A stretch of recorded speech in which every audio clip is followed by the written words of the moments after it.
Hi everyone! It's Jan Pak Ganern here, and continuation na to ng vlog ko ng gala ko ng Tian Zifang and the Starbucks Reserve Roastery. And currently, ay nasa loob ako ng MTR on my way to the Zikaway Library, which is located in the peaceful Zikaway area.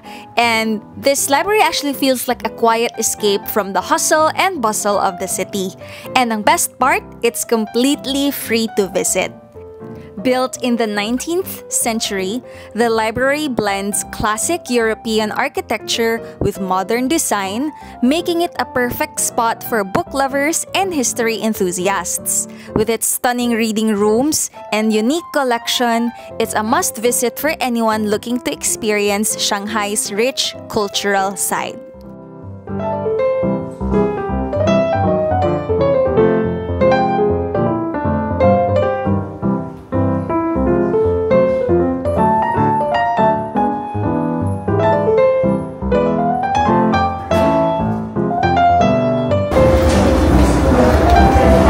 Sobrang ganda ng library nila dito, guys. Kasi parang gusto kong tumambay. Gusto mo na lang talagang tumambay. Kasi ang daming libro. Like Chinese. May English naman.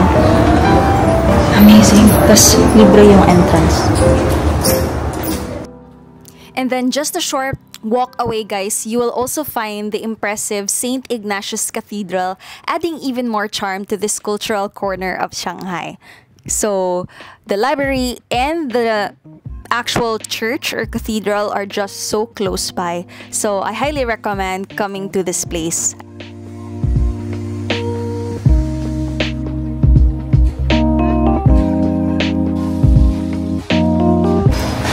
Nandito ako ngayon sa parang may simbahan. Realness, guys. Sayang umulan. Ayokong umaura. Baka siguro balikan ko na lang tomorrow kasi maulan talaga siya. Pero sobrang ganda niya in person. Hindi ko din alam kung parang may service ba sila. Pero ang ganda, grabe. Tingnan niyo yan. Malapit lang to sa Zikaway Library, guys.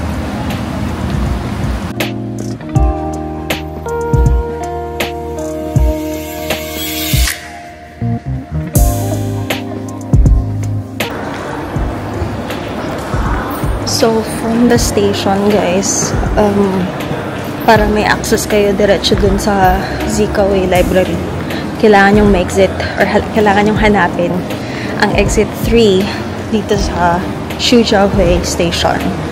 Ang con lang is sobrang laki ng station na to, tas ang layo ng lalakarin mo sa paghanap ng exit 3. As in, siguro you have to walk, I would say 10 minutes. 10 to 15, depende sa speed mo. Kasi sobrang layo ng, ano niya, from the line kung saan ako umexit. But yeah, hanapin nyo lang, follow nyo na lang yung mga arrows and then exit sa exit 3. And then, may access na diretso sa Zikaway Library. Again, libre lang yan, guys. And then, ipa-flash ko na lang sa screen yung kung ano yung mga schedule or i-insert ko na lang yung video, guys, kung ano yung schedule nila kasi I think may day na hindi sila open. So, ayan, free lang. As in, diretso ka lang, pasok ka lang. And then, ang dami mong makikita mga libro. Pwede ka din umupo lang, ma-chill-chill. Ayan, madami din umuupo dun. Relax lang. May iba din na nagdadala ng laptop. Dun sila nagsa-study out. Ayan. Maganda. Yan yung gustong-gusto ko talaga nung pumunta din ako ng Singapore. Yung library nila nasa loob ng mall. Libre lang din pwedeng maka-access din. Saya. And then, the good thing is that katabi lang ng library is yung Catholic Church ng Xujiaowei. Ayan. Pero hindi na ako nakapag-picture, guys, kasi maulan na. So, ayan. Wala din kasing tao dun.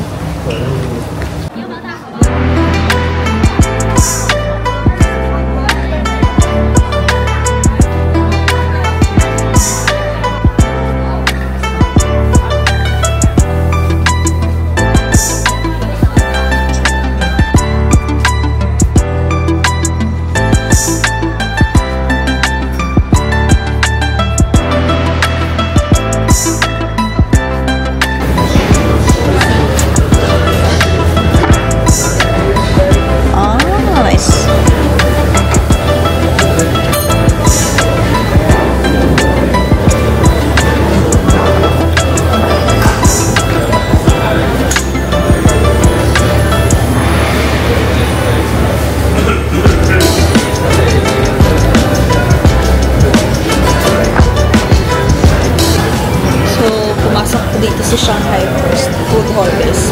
But in fairness, bet ko yung ano nila, menu nila. And accommodating din yung service. So excited to eat.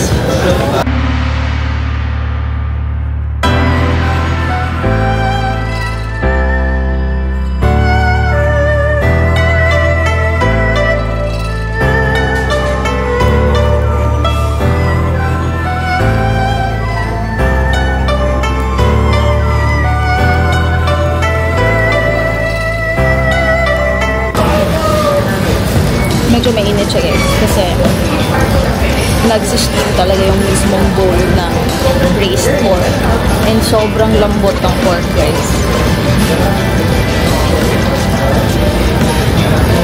Nag-order din ako ng crab meat soup and tofu and then xiaolongbang. It's so good.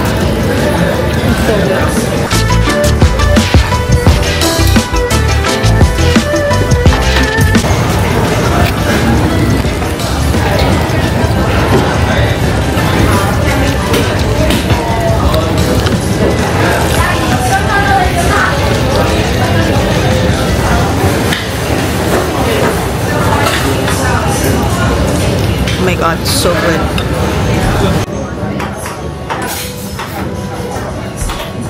Parang ano siya guys. Yung sa ano, mo siya kumba. Ano siya?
Jan Pak Ganern here and nakabalik na tayo sa hotel and I'm so happy kasi finally nakakain na din ako ng decent meal.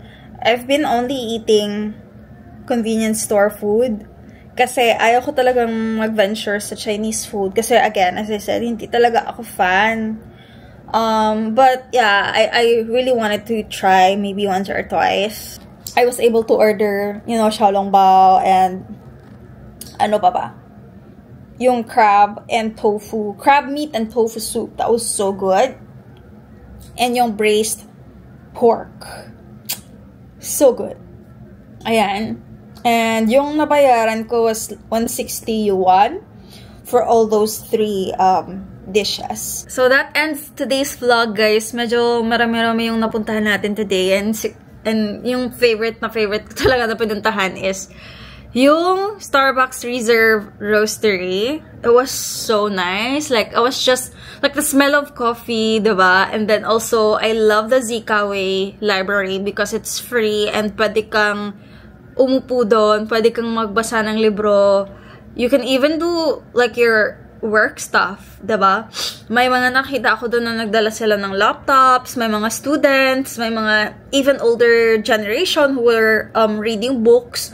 Napaka-interesting lang. Like, ang ganda talaga ng library nila. Like, very, very, very well-lit.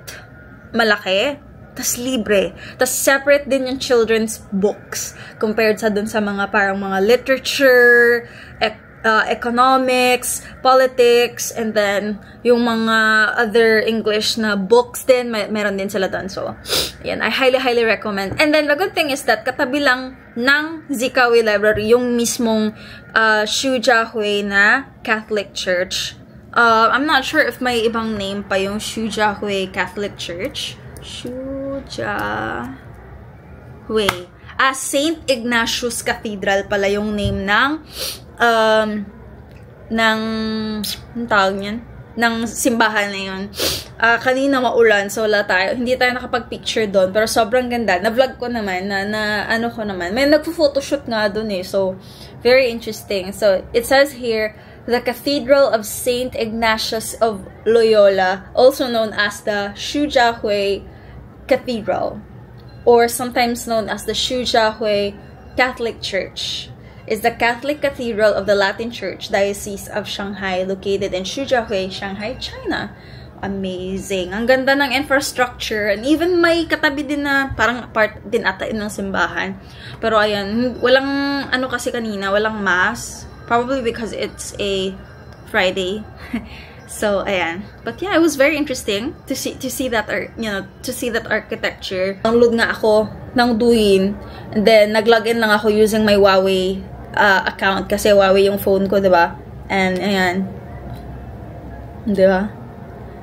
Amazing. Kasi may mga nagvo-vlog about Shanghai, may nagvo-vlog about anything, mga daily vlogs lang ng mga creators sa Douyin. O, diba? Ang gwapo pa, oh. Sana all. Follow nga. Charot lang. Ayan. Sana ma-access ko pa yung Douyin, no? Kasi ang interesting talaga. Kahit di ko maintindihan, parang wow, ang gagwapo, tsaka ang gaganda naman ng mga creator na to. Hindi katulad ng FYP ko sa Pinas na parang, ano ba naman yan? Parang wala namang substance tong content na to. Pero, ayan. Anyway, guys, thank you so much for being with me today or in today's vlog. Tomorrow, my last night. Well, not really last night. On Sunday is my last night, but definitely I wouldn't be here na sa Huangpu. I'm gonna be in Pudong. Waiting for my flight back to the Philippines. So, it's gonna be Pudong, Shanghai to Manila, and then Manila to Cebu. And, ayan na nga. So, for tomorrow, ang itinerary na plano ko is pumunta sa Xintiandi. I'm gonna still think about it. And then sa 1,000 Trees na shopping mall. Probably, I'll start the day a little later. I don't know, I'm still thinking about it. And then, plano ko din pumasok sa Huawei na store kasi nagtatry akong maghanap ng smartwatch. And sabi nila dito, mas cheaper daw yung Huawei dito sa China. Again, I have no idea. I'll never know, not until I see there.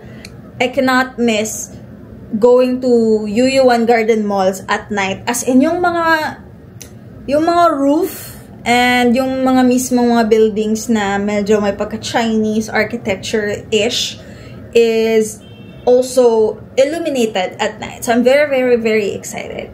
Anyway, guys, thank you so much for being with me in today's vlog. If you like this video, please hit thumbs up. Don't forget to subscribe to Jan Packener and hit the notification button para updated kayo sa susunod na mga gala ko. Ayan. Thank you and see you on the next vlog. Bye!